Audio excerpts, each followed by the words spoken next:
very much, Speaker. It is a pleasure to rise and stand in my place as the MPP for the 194th Girl Guides who meet at St. Andrew's Catholic School in Barrhaven. Last Wednesday, I had the opportunity to visit with Carol Lilly's Girl Guides with my daughter Victoria, who is also a Brownie. The Girl Guides asked me many good questions. They asked me things like, how do I balance being an MPP and a mom? And they asked me what the favorite part of my job was. They even asked me how I got back and forth to Queen's Park, and I told the Porter Airlines.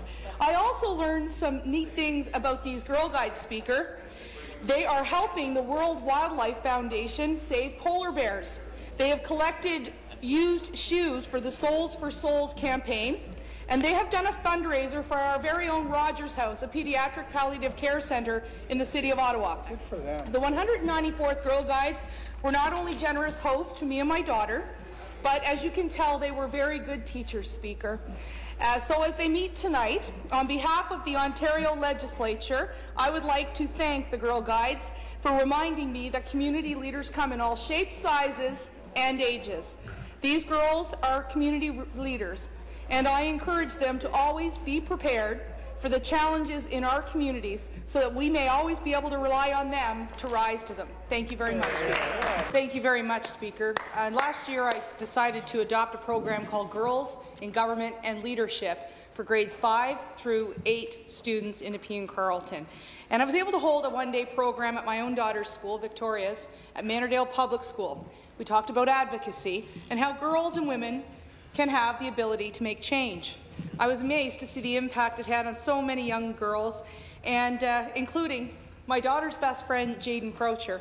She's 11 years old, just had her birthday last week. She spent Friday evening with my family, and she decided that she wanted to advocate on an issue that recently came up across the province, and I know her class is watching right now. She wrote to the local media and to myself, and I'll read you part of her letter. My name is Jaden. I'm here to protest the 10 months of suspension for Dr. Mahir Singh Rekhi.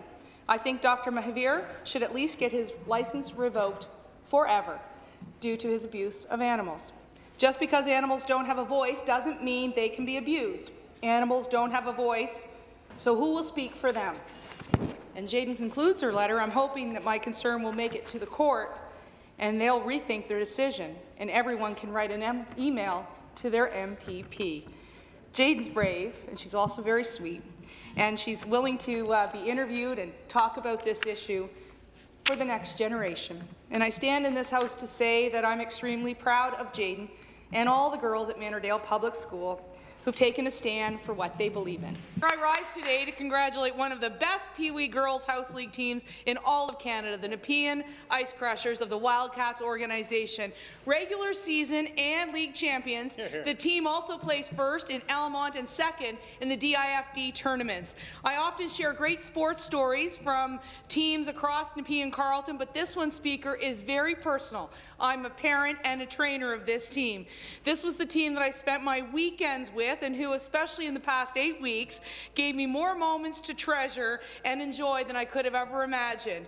The Nepean Ice Crushers were led by our phenomenal coach, Scott Boasley, and his amazing coaching staff and Den Mums. And yesterday he handed out gold medals to Addison Wellstead, Alyssa Tam, Ava Baja, Dina Youssef, Emma Gardner, Erin Lee, Eulalie Babillon, Holly Graham, Janelle May, Lauren Boasley, Melinda Palumbo, who scored the game-winning goal, Michaela McCormick, who got 3 shutouts, Speaker, Natalia Martinez-Perez, Torin Clark, and of course my own daughter, Victoria Varner.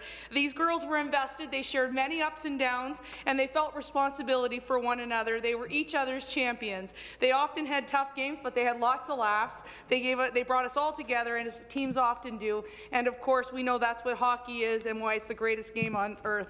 I say frequently that All-Stars aren't necessarily the best players. All-Stars are talented on and off the ice, and that's what those Ice Crushers were. So I want to congratulate them for a great season, and I was grateful to be part of it. Thank you.